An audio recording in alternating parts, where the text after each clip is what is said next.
Hello दोस्तों, मैं हूं तरुण और आज हम पढ़ने जा रहे हैं क्लास 9 की इंग्लिश का लेसन नंबर 15 जिसका नाम है जेसी बॉस।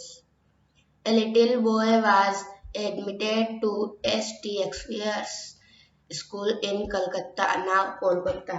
एक छोटे लड़के को कलकत्ता जिसे कोलकाता कहा जाता है सेंट जेवियर्स स्कूल में भर्ती कराया गया था।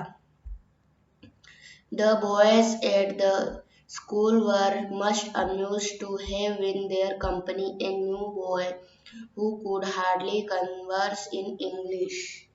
स्कूल के एक लड़के अपनी कंपनी में एक नया लड़का पाकर बहुत खुश हुए जो शायद ही अंग्रेजी में बात कर सके।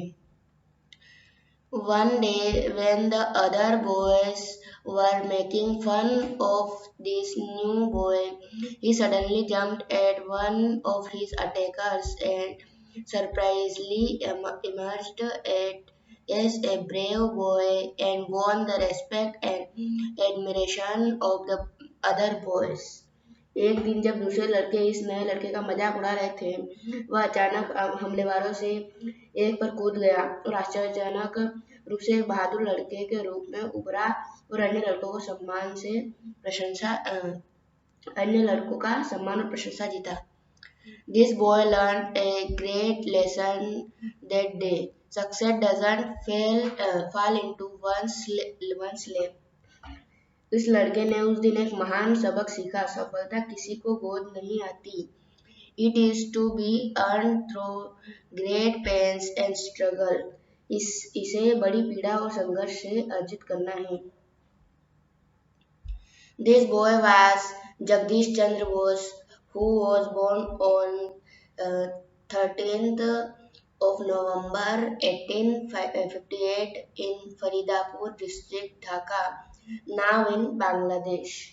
यह लड़का था जगदीश चंद्र बोस जिनका जन्म 30 नवंबर 1858 को फरीदपुर जिले ढाका जो बांग्लादेश में है वहाँ हुआ था। Things around him made him curious. Why does the wind blow? Why does the water flow? Why are plants green, etc. उसके आसपास की चीजों ने उसे जिज्ञासु बना दिया। हवा क्यों चलती है, पानी क्यों बहता है, पौधे हरे क्यों होते हैं आदि ऐसे प्रश्न जो अक्सर उनके दिमाग में आते हैं। Were the question often struck his mind जो उनके दिमाग में आते हैं। Seeing his curiosity, his father Bhagwan Chandra Bose admitted his to the St.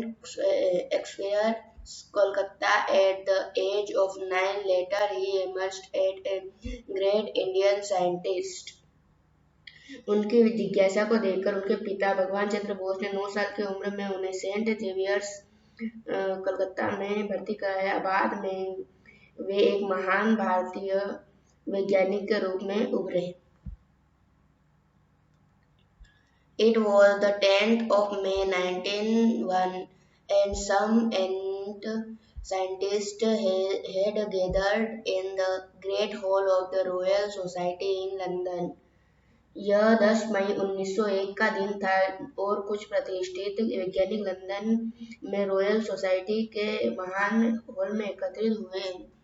Jagdish Chandra Bose was going to demonstrate that plants have feeling like we have.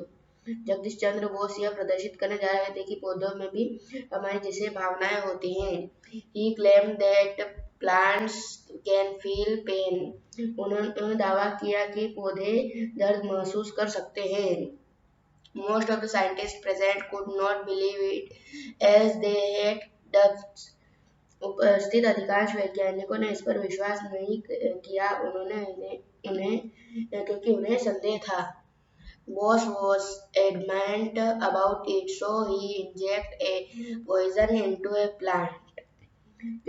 Bose अड़े थे इसके बारे में, इसलिए उसने एक पौधे में जहर का इंजेक्शन लगाया। According to his claim, the plant would soon show sign of death. उनके दावे के मुताबिक पौधा जल्द ही मौत के लक्षण दिखाएगा। But nothing happened. However, Bose calmly announced the poison has failed to affect the plant. हालांकि बोस ने शांति से घोषणा की जहर पौधे को प्रभावित करने में विफल रहा, so I believe it would not hurt me either. इसलिए मुझे विश्वास है कि इससे मुझे कोई नुकसान नहीं होगा। As the audience looked on in horror, he injected the poison into himself. Suddenly, a man appeared on the scene and confessed that he had replaced the poison with similar colored water. जैसे ही दर्शकों ने भयावह रूप से देखा, उसने अपने आप में जहर का इंजेक्शन लगाया। अचानक एक आदमी मौके पर दिखाई दिया और कबूल किया कि उसने जहर को उसी रंग के पानी में बदल दिया था। Boss, Boss repeated the experiment with a real poison. This time the plant's pulse beat showed movement on the screen of an instrument and it ultimately died. Bose ने असली जहर के साथ प्रयोग दोहराया। इस बार पौधे की पल्स बीट ने एक यंत्र की स्क्रीन पर गति दिखाई और अंततः उसकी मृत्यु हो गई। However, the Royal Society was not convinced and was not ready to accept the result. हालांकि रॉयल सोसाइटी आश्वस्त नहीं थी और परिणाम को स्वीकार करने के लिए तैयार नहीं थी। But Bose would not give up easily. लेकिन बोस आसानी से हार नहीं मानने वाले थे। So he took up the challenge, and after years of rigorous research, he published an article response in the Living and Non-Living. This article convinced the Royal Society. इसलिए उन्होंने चुनौती स्वीकार की और वर्षों के कठोर शोध के बाद उन्होंने एक लेख प्रकाशित किया, जीवित और निर्जीव में प्रतिक्रिया। इस लेख ने रॉयल सोसाइटी को आश्वस्त किया। Consequently, Bose was awarded the Fellowship of the Royal Society in 1920। नतीजन Bose को 1920 में रॉयल सोसाइटी में फेलोशिप में सम्मानित किया गया। Although more famous as a biologist, Bose was a great physicist as well. He can rightly be called the inventor of wireless telegraphy. हालांकि एक जीव विज्ञानी के रूप में अधिक प्रसिद्ध बोस एक महान भौतिकी विज्ञान भी थे। उन्हें ठीक ही वायरलेस टेलीग्राफी का आविष्कार कहा जा सकता है। Though Marconi invented wireless, Bose had already demonstrated its functioning in public in the year 1895, a year before Marconi's patent for the telegraph. हालांकि मार्कोनी ने वायरलेस का आविष्कार किया था, लेकिन बोस ने टेलीग्राफ के लिए मार्कोनी के पेटेंट के एक साल पहले वर्ष 1895 में सार्वजनिक रूप से इसके कामकाज का प्रदर्शन किया था। This impressed the Royal Society of England and he was honored with the degree of Doctor of Science. इससे इंग्लैंड की रॉयल सोसाइटी प्रभावित हुई और उन्हें डॉक्टर ऑफ साइंस की उपाधि से सम्मानित किया गया। In fact Bose was a pioneer in multimedia communication. He was the first to fabricate the device that generated radio wavelength. वास्तव में बोस ने मल्टीमीडिया संचार में अग्रणी थे। वह रेडियो तरंग लंबाई उत्पन्न करने वाली उपकरण का निर्माण करने वाले पहले व्यक्ति थे। Another example of Bose's greatness here is revealed in the invention of the radar. Bose worked out some details of very great importance which are used in the working of the radar. Radar के आविष्कार में बोस की महानता का एक और उदाहरण सामने आया। बोस ने बहुत महत्व के कुछ विवरणों पर काम किया जिनका उपयोग रडार के काम करने में किया जाता है। Jagdish Chandra Bose has a permanent place in the world of science, especially in botany. Jagdish Chandra Bose का विज्ञान की दुनिया में विशेष रूप से वनस्पति विज्ञान में एक स्थायी स्थान है। He began the age of modern science in India and deserves honor of this.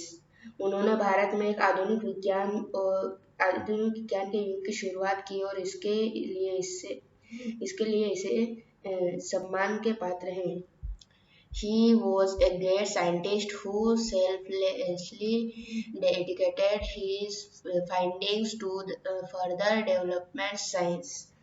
वह एक महान वैज्ञानिक थे जिन्होंने निर्वास्त रूप से अपने निष्कर्षों को आगे के विकास विज्ञान के लिए समर्पित कर दिया। An inventor can make lakhs of rupees by just one or two invention.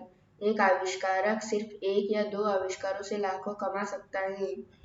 Bosch has invented many instruments. They have since been used by many industries. When Howe offered money for this, he did not accept it. तब से बोस ने अनेक यंत्रों का आविष्कार किया। इनका उपयोग कई उद्योगों ने किया है। जब इनके लिए पैसे की पेशकश की तो उन्होंने इसे स्वीकार नहीं किया। He felt that knowledge was not anybody's personal property. He permitted anyone and everyone to use the fruits of his work. उनका मानना था कि ज्ञान किसी की निजी संपत्ति नहीं है। उन्होंने किसी को भी और सभी को अपने काम के फल का उपयोग करने की अनुमति दी।